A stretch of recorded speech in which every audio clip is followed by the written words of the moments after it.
Overseer പൈസ വാങ്ങിക്കുന്ന ആശിം കൗൺസിലറോ അല്ല എവിടെയുള്ള ഒരു കൗൺസിലർ പറഞ്ഞിട്ടില്ല. പൈസ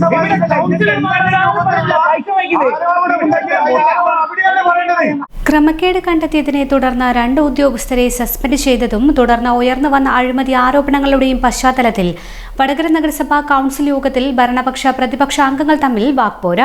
അഴിമതിക്ക് അനുകൂല സാഹചര്യം വടകര നഗരസഭയിൽ ഇല്ലെന്നും എന്നാൽ അതിനുള്ള സാഹചര്യം പ്രതിപക്ഷമാണ് ഒരുക്കി നൽകുന്നുവെന്നുമുള്ള ഭരണപക്ഷ കൗൺസിലർ കെ നളിനാക്ഷന്റെ ആരോപണമാണ് വാക്കേറ്റത്തിനിടയാക്കിയത്. വടകര നഗരസഭ പ്രവർത്തനവുമായി ബന്ധപ്പെട്ട് തന്നെ കഴിഞ്ഞ കൗൺസിൽ ഉയർത്തിയൊരു കാര്യമാണ് സീതരേട്ടന്റെ ഒരു പരാമർശം. 160ഓളം ജീവനക്കാർ, കണ്ടിജന്റ് ജീവനക്കാർ ഉൾപ്പെടെയുള്ള വടകര നഗരസഭ കേരളത്തിലെ ഏറ്റവും നല്ല തദ്ദേശ സ്വയംഭരണ സ്ഥാപനമായ വടകര നഗരസഭയെ സംബന്ധിച്ച് നമുക്ക് എല്ലാവർക്കും അറിയാവുന്ന കാര്യമാണ്. 160 ജീവനക്കാർ, അതിൽ ഓരോ വർഷവും ജീവനക്കാർ മാറുന്നുണ്ട്, പുതിയ ജീവനക്കാർ വരുന്നുണ്ട്, പഴയ ജീവനക്കാർ പോകുന്നുണ്ട്. അതിനേക്കാൾ ഉപരിയായി സ്പെഷ്യൽ ട്രാൻസ്ഫറിന്റെ ഭാഗമായി ചില ഉദ്യോഗസ്ഥന്മാർ വരും. അപ്പോൾ വരുന്ന സമയത്ത് എന്താന്ന് പറഞ്ഞാൽ വടകര നഗരസഭയിൽ നിന്നും അയാൾക്ക് അനുകൂലമായ സാഹചര്യങ്ങൾ, ഒരു കാരണവശാലും അഴിമതിക്ക് അനുകൂലമായ സാഹചര്യങ്ങൾ വടകര നഗരസഭയിൽ ഇന്ന് വരെ ഒരു ഉദ്യോഗസ്ഥനും കിട്ടിയിട്ടില്ല. അത് കിട്ടാൻ വേണ്ടിയിട്ടുള്ള സാഹചര്യം പ്രതിപക്ഷ കൗൺസിലർമാരുടെ ഭാഗത്ത് നിന്ന് ഉണ്ടാവുകയും അങ്ങനെ ഒരു സാഹചര്യം ഒരുക്കിക്കൊണ്ട് ഭരണപക്ഷത്തെ പൂർണ്ണമായും അഴിമതി നിറഞ്ഞൊരു വടകര നഗരസഭയായി പൊതുസമൂഹത്തിന്റെ മുന്നിൽ ചിത്രീകരിക്കാമെന്ന ഉദ്ദേശത്തോട് കൂടിയിട്ട് അത് തന്നെ ആവർത്തിച്ച് ഈ ശ്രീധരേട്ടൻ നടത്തിയ പരാമർശം എന്ന് പറഞ്ഞാൽ 1ാം നമ്പർ ഭരണാധികാരി ആയിരുന്ന ശ്രീധരേട്ടൻ കൃത്യമായി ആ പരാമർശം നടത്തുകയുണ്ടായ പവർ ശ്രീധരേട്ടൻ കിട്ടിയത്. ശ്രീധരേട്ടൻ അഴിമതിക്കെതിരെ ശക്തമായ പോരാട്ടം നയിച്ച നേതാവാണ്. വടകര നഗരസഭയുടെ ചെയർമാനായിരുന്നു ശ്രീധരേട്ടൻ. അങ്ങനെ എന്തെങ്കിലും ഉണ്ടെങ്കിൽ അത് വടകര നടക്കുകയില്ല എന്ന് ആവർത്തിച്ച് പറഞ്ഞ നേതാവാണ് ശ്രീധരേട്ടൻ. ഉദ്യോഗസ്ഥന്മാർക്ക് അഴിമതി നടത്താൻ വേണ്ടി പ്രതിപക്ഷ കൗൺസിലർമാർ അവസരം ഉണ്ടായി കൊടുക്കണം. അതിന്റെ ഒരു മറുപടി അതാ ഏത് കൗൺസിലർമാർ, പ്രതിപക്ഷ കൗൺസിലർമാർ വെറുതെ ഒരു ആരോപണം ഉന്നയിക്കുന്നേരോ ഒരു എന്താ പറയാ പ്രാസോപ്പിച്ചിട്ട് അങ്ങ് പറയല്ലോ. ഞാൻ പറയട്ടെ, അതായത് ആ പ്രസംഗത്തില് ഇവിടുന്ന് ഉദ്യോഗസ്ഥന്മാർക്ക് അഴിമതി നടത്താൻ വേണ്ടി പ്രതിപക്ഷ കൗൺസിലർമാർ അവസരം ഉണ്ടാക്കി കൊടുക്കുന്നുണ്ട്, അത് അനുവദിക്കില്ല. അതേത് കൗൺസിലറാണ്? കാരണം കൗൺസിലർമാർ പറയാ നമ്മളെ സംബന്ധിച്ചിടത്തോളം നമ്മൾ അഴിമതി ഉന്നയിച്ച് എന്ന് പറയുന്ന ഉദ്യോഗസ്ഥൻ എന്ന് പറയുന്നത് വളരെ കൃത്യമായിട്ട് നമ്മുടെ പൊതുമരാമത്ത് സ്റ്റാൻഡിംഗ് കമ്മിറ്റിയിൽ ഉള്ള ആളാണ് ആശിം കൗൺസിലർ. ഈ അജിത്ത് എ എന്ന് പറയുന്ന ആൾക്കെതിരെയാണ് ഈ ആശിം കൗൺസിലർ ഉൾപ്പെടെയുള്ള ആൾക്കാർ ഈ പൈസ വാങ്ങിയിട്ടുണ്ട് എന്ന് പറയുന്നത്. അത് വളരെ കൃത്യമായി ആ സ്റ്റാൻഡിംഗ് കമ്മിറ്റി തന്നെ ആ പരാമർശം ഉയർത്തിക്കൊണ്ട് വളരെ കൃത്യമായി ഞങ്ങൾക്ക് അതിന് മറുപടി ലഭിക്കണം എന്ന് ഇതുവരെ ആവശ്യപ്പെട്ടിട്ടില്ല. അത് ആ സ്റ്റാൻഡിംഗ് കമ്മിറ്റിയിൽ ആവശ്യപ്പെട്ടിട്ടുണ്ടെങ്കിൽ ഇപ്പൊ സ്റ്റാൻഡിംഗ് കമ്മിറ്റിയിൽ അല്ലെ പറഞ്ഞത്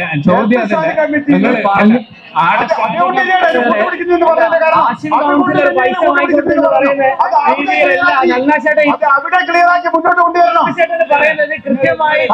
പല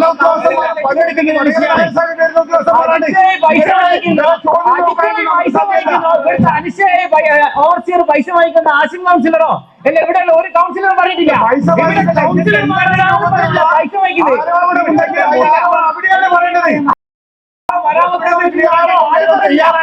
നളിനാക്ഷൻ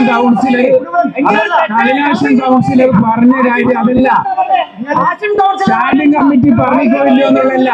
നിങ്ങളിവിടെ ആരോപണം ഉന്നയിച്ചോ പരാതി ഒരു ജീവനക്കാരനെതിരെ പരാതി ലഭിച്ചിട്ടുണ്ടോ വെച്ച് ഒരു ജീവനക്കാരന്റെ പേര് പോലും പറഞ്ഞിട്ടില്ല, ഒരു കൗൺസിലർ പേരും പറഞ്ഞില്ല. അന്ന് കഴിഞ്ഞ കൗൺസിലിന്റെ വിഷയം നോക്കി ഒരു ജീവനക്കാരന്റെ പേര് പോലും പറഞ്ഞില്ല.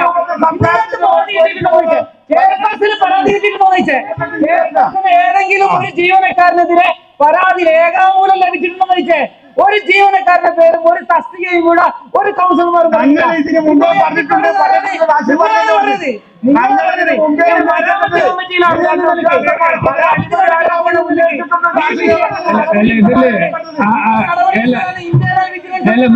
മറുപടി നളിനാക്ഷൻ കൗൺസിൽ മറുപടി പറഞ്ഞപ്പോ സ്റ്റാൻഡിംഗ് കമ്മിറ്റി അതൊന്നല്ല, വളരെ ക്ലിയർ ആയിട്ട് പറഞ്ഞിട്ടുണ്ട്. ഇവിടെ ഉള്ള ഉദ്യോഗസ്ഥന്മാർക്ക് അഴിമതി കാണിക്കാൻ വേണ്ടി പ്രതിപക്ഷ കൗൺസിലർമാർ സഹായിച്ചിട്ടില്ല. അതിനാൽ ആ ചോദ്യത്തിനല്ല മറുപടി. ആശിമാണോ സഹായിച്ചത്? ഹാഷിം സഹായിച്ചിട്ടുണ്ടോ? ഉദ്യോഗസ്ഥന്മാർക്ക് അഴിമതി കാണിക്കാം. അതാ ചോദ്യം. പറയേണ്ട വേദികളിൽ പറയാത്തത് പറയാൻ പറ്റൂല. അത്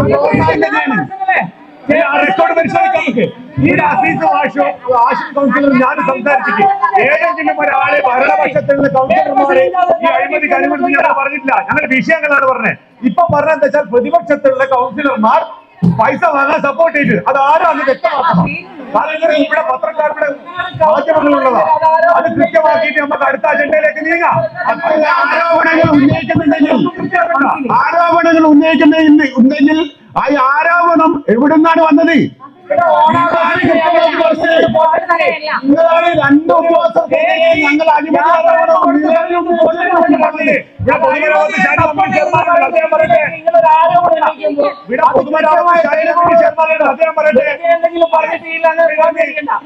എന്താണ് വാങ്ങിയത്, എന്താണ് വാങ്ങിച്ചു കൊടുത്തത് നിങ്ങൾ അതൊരാളെ വേദന അങ്ങനെ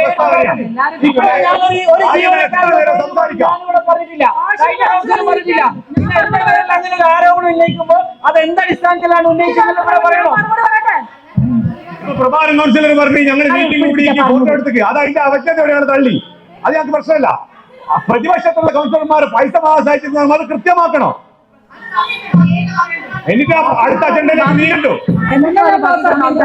അവസാനിപ്പിച്ചാൽ മതി. അത് പറഞ്ഞിട്ട് മതി.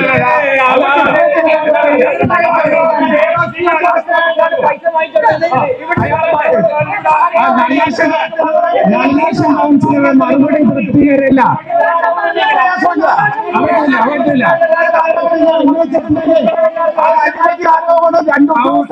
അഴിമതിക്ക് സഹായിച്ചെന്ന് പറയുന്നത് ഏത് പൈസ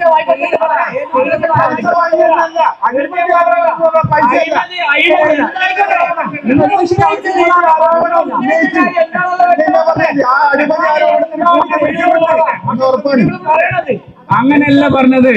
ജീവനക്കാർക്ക് അഴിമതി കാണിക്കാൻ വേണ്ടി പ്രതിപക്ഷ കൗൺസിലറെ സഹായിച്ചു എന്നാ പറഞ്ഞേ. സംസാരിച്ച കാര്യമൊന്നല്ല പറഞ്ഞത്. ആ വാക്കാ പറഞ്ഞത്. എന്താ എല്ലാരും കേട്ടിട്ടില്ലേ? അഴിമതിക്ക് സഹായിച്ചു എന്നല്ല പറഞ്ഞത്. അത് നിങ്ങൾ കേട്ടില്ലാന്ന് ചോദിച്ചു കഴിഞ്ഞാൽ യോഗത്തിൽ അഭിപ്രായം പറഞ്ഞതിനെ കുറിച്ച് ഒന്നല്ല പറയുന്നത്. അഴിമതി സഹായിച്ചു എന്നല്ല പറയുന്നത്. അഴിമതി സഹായിച്ചു. ശക്തമായ നിലപാടെടുത്ത് മുന്നോട്ട് പോകുന്ന ഈ ഭരണസമിതി അതിലൊരു സംശയം ഉണ്ടെങ്കിൽ സംശയം കാര്യമൊന്നല്ല. ചെയർപേഴ്സൺ അക്കാര്യത്തിൽ അതിൽ കൃത്യമായ മറുപടി വേണം. അല്ല പൈസ വാങ്ങിക്കൊണ്ടോ കൃത്യമായിട്ട് പറഞ്ഞല്ലോ. എന്താണെന്ന് പറയട്ടെ. ഞാൻ മറുപടി പറയട്ടെ. ഈ 20ാമത്തെ ഓഡിറ്റ് റിപ്പോർട്ടിന്റെ പരാമർശങ്ങളാണ് നിങ്ങൾ ഇവിടെ സൂചിപ്പിച്ചത്. ആ പരാമർശത്തിലേക്ക് എനിക്കുള്ള മറുപടി ഞാൻ നിങ്ങൾക്ക് മുമ്പാകെ പറഞ്ഞു കഴിഞ്ഞു. അതിനുശേഷം ഹാഷിം ഉന്നയിച്ച ഈ ജീവനക്കാരെ സസ്പെൻഡ് ചെയ്ത വിഷയവുമായി ബന്ധപ്പെട്ട ചർച്ചയാണ് നിങ്ങൾ നടത്തിയിട്ടുള്ളത്. ഞാൻ കൃത്യമായിട്ട് പറഞ്ഞിട്ടുണ്ട്, ഈ 2 ജീവനക്കാർക്കെതിരെ നമ്മളിലൂടെ എല്ലാ നടപടിക്രമം പോയിട്ടുള്ളത് മേലധികാരി, അതായത് അവരെ നിയമനാധികാരി എന്നുള്ള രീതിയിലേക്ക് പ്രിൻസിപ്പൽ ഡയറക്ടർ തന്നെയാണ് ആ കൃത്യമായുള്ള രീതിയിലേക്കുള്ള നടപടി സ്വീകരിച്ചിട്ടുള്ളത്. ആ നടപടിയുടെ ഭാഗമായുള്ള ബാക്കി കാര്യങ്ങൾ സംസ്ഥാന സർക്കാരിന്റെ ഭാഗമായിട്ട് LSGD ഡിപ്പാർട്ട്മെന്റ് തന്നെയാണ് നീക്കിക്കൊണ്ടിരിക്കുന്നത്. കൃത്യമായിട്ട് തന്നെ എനിക്ക് കൊടുക്കാനുള്ള അവസരം സർക്കാരിലേക്കാണ്. ഞാനത് ചെയ്തതിന്റെ ഭാഗമായിട്ട് തന്നെയാണ് ഇത് വന്നിട്ടുണ്ടായിരിക്കലാണ് ഞാനിപ്പോൾ വിശ്വസിക്കുന്നത്. ആ രീതിയിലേക്ക് പോകുന്നുണ്ട്. ഇനിയിപ്പോ നൾനാഷൻ കൗൺസിലർ ഉന്നയിച്ചത് അഴിമതി ആരോപണം എന്നുള്ള രീതിയിലേക്കാണ്, സാമ്പത്തികം എന്നുള്ള രീതിയിലേക്ക് ഇവിടെ ഉന്നയിച്ചിട്ടുണ്ടോ? അതായത് ഇവിടെ വരുന്ന ജീവനക്കാർക്ക് അഴിമതി കാണിക്കാൻ വേണ്ടി കൗൺസിലറെ സഹായിച്ചു എന്നാ പറഞ്ഞത്. എങ്ങനെയാണെന്ന് അദ്ദേഹം തന്നെ വിവരിക്കട്ടെ. ജീവനക്കാരെ എങ്ങനെയാണ് അഴിമതിക്ക് സഹായിച്ചത് പ്രതിപക്ഷ കൗൺസിലർമാർ? അതാണ് ബഹുമാനപ്പെട്ട ചെയർപേഴ്സൺ പറഞ്ഞത് അംഗീകരിച്ച്. അതെങ്ങനെയാണ് അദ്ദേഹം വിശദീകരിക്കട്ടെ. എങ്ങനെയാ പറഞ്ഞത്?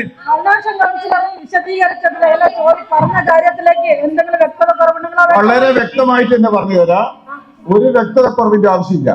അതായത് കഴിഞ്ഞ കൗൺസിലിലും അതിന് മുമ്പത്തെ കൗൺസിലിലും ഈ കൗൺസിലിലും കൃത്യമായിട്ട് നിങ്ങൾ പ്രതിപക്ഷം ഉന്നയിച്ച വിഷയം എന്ന് പറയുന്നത് ഈ അജിത്തയ്ക്കും അതുപോലെ തന്നെ പറഞ്ഞില്ല, അജിത്തൈന്റെ പേര് പറഞ്ഞില്ല. നിങ്ങൾ എന്തിനാ അജിത്തൈ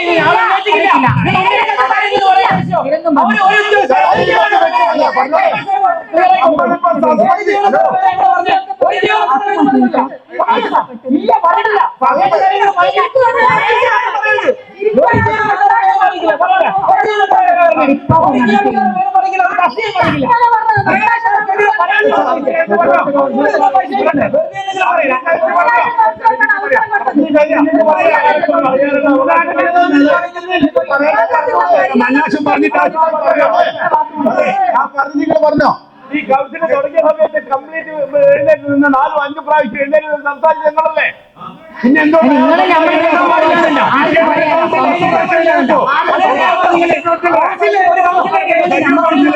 ഒരു വിഷയം ഉണ്ടാവുമ്പോ 5 പ്രാവശ്യമല്ല 10 പ്രാവശ്യം എണീറ്റ് സംസാരിച്ചു.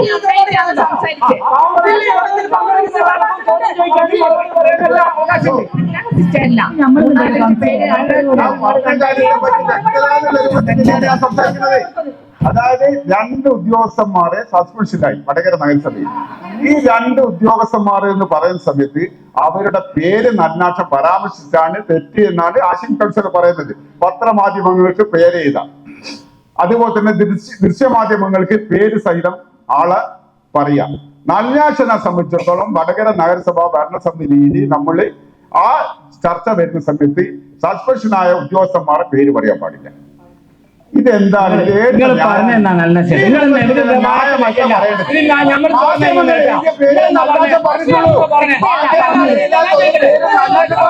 കഴിഞ്ഞ കൗൺസിലില് ഒരു ജീവനക്കാരുടെ പേര് നമ്മൾ പറഞ്ഞു.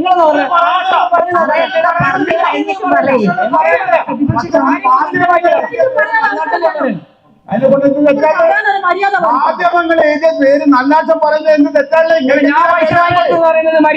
എന്തിനാണ് ഇത്തരം ഈ തെരഞ്ഞെടുപ്പ് അടുത്ത കാലത്ത് ഇതേ നളിനാക്ഷൻ ഇതേ സമയത്ത് ഇതേ കൗൺസിൽ പറഞ്ഞിട്ടുണ്ട്. ഈ 4 കൊല്ലം പ്രതിപക്ഷം ഇവിടെ അഴിമതിക്കെതിരെയോ മറ്റ് കാര്യങ്ങൾക്കെതിരെയോ ഒരു അക്ഷരം കൊണ്ടുപോയില്ല. തെരഞ്ഞെടുപ്പ് എടുത്തു കഴിഞ്ഞാൽ നിങ്ങള് കൃത്യമായി വടകര നഗരസഭക്കെതിരെ കൃത്യമായ ആരോപണങ്ങൾ ഉയർത്തും. അതിന് ഒരു തെളിവും നിങ്ങൾക്ക് വേണമെന്നില്ല. ആ തെളിവ് നാളെ അന്നും പറഞ്ഞിട്ടുണ്ട്, ഇന്നും പറയുന്നുണ്ട്. ഈ 4.5 വർഷക്കാലം ഈ ആസിം കൗൺസിലർ അല്ലെങ്കിൽ അസീസ് മാഷി അല്ലെങ്കിൽ അഫ്സൽ ഉൾപ്പെടെയുള്ള ആൾക്കാർ നഗരസഭക്കെതിരെ എന്തെങ്കിലും ആരോപണങ്ങൾ ഉന്നയിക്കാൻ തയ്യാറായിട്ടുണ്ടോ? ഒന്നുമില്ല. ആരോപണം വരുന്നത് ആളെ പേര് പറഞ്ഞാണോ തെറ്റിപ്പോയോ?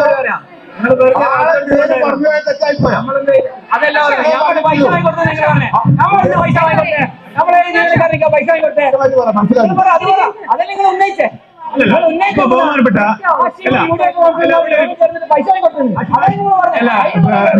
നല്ലാശ കൗൺസിലർ ഒറ്റ കാര്യം സിമ്പിളായിട്ട് പറഞ്ഞാൽ മതി. ബാക്കി നിങ്ങൾ പറഞ്ഞ പ്രസംഗം രാഷ്ട്രീയ പ്രസംഗം അത് നടന്നോട്ടെ. അതായത് ഇവിടെ ഇപ്പുറത്തെ ഇരിക്കുന്ന ഏതെങ്കിലും കൗൺസിലർമാർ ഏതെങ്കിലും ഉദ്യോഗസ്ഥന് അഴിമതി കാണിക്കാൻ സഹായിച്ചു എന്നാണ് ചോദ്യമുള്ളൂ. വേറെ പ്രശ്നമില്ല. അതാണ് അതിന്റെ ഉത്തരവാണ് സിമ്പിള്. നിങ്ങൾ അതിന്റെ അടിസ്ഥാനം ഇതിനും വലിയ ശബ്ദത്തിൽ നിങ്ങൾ പറഞ്ഞാലും നമ്മളെ സംബന്ധിച്ചിട്ട് നമുക്കൊരു കുലുക്കമില്ല. സൗണ്ടിന്റെ കാര്യമല്ല പറഞ്ഞേ, സൗണ്ടിന്റെ കാര്യമല്ല പറഞ്ഞേ. നിലപാട് ഞങ്ങൾ പറയും. ഞങ്ങൾ അഴിമതിക്കെതിരെ ശക്തമായ നിലപാട് സ്വീകരിക്കുന്ന പ്രസ്ഥാനത്തിന്റെ ഭാഗമായുള്ള വടകര നഗരസഭയെ സംബന്ധിച്ചിടത്തോളം ഞങ്ങൾ അഴിമതിക്കെതിരെ ശക്തമായ നിലപാടുകൾ സ്വീകരിക്കും. അതിലൂടെ പ്രതിപക്ഷത്തിന്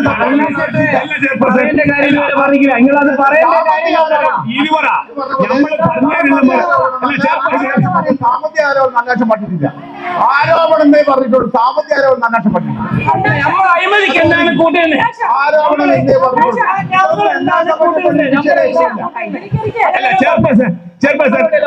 ഈ ഭരണപക്ഷത്തുള്ള പിന്നെ കൗൺസിലർമാര് അഴിമതിക്ക് കൂട്ടു നിന്നിട്ടില്ല എന്ന് നല്ലാശം പറഞ്ഞിട്ടില്ല എന്ന് ചെയർപേഴ്സൺ പറഞ്ഞാൽ ഞങ്ങൾ ഇത് വിട്ട്, ഞങ്ങൾക്ക് വിഷയമല്ല. ഈ പറഞ്ഞ ഇപ്പൊ മറുപടി പറയാൻ പറഞ്ഞപ്പോ അദ്ദേഹം പറയുന്നത് അദ്ദേഹത്തിന്റെ കുറെ രാഷ്ട്രീയ പ്രസംഗമാണ്. ഈ പറഞ്ഞതിന്റെ ക്ലാരിറ്റിയാണ് ഞങ്ങൾക്ക് കിട്ടേണ്ടത്. അത് ബാക്കിൽ പിഴയാണെന്നുള്ള രീതിയിലേക്ക്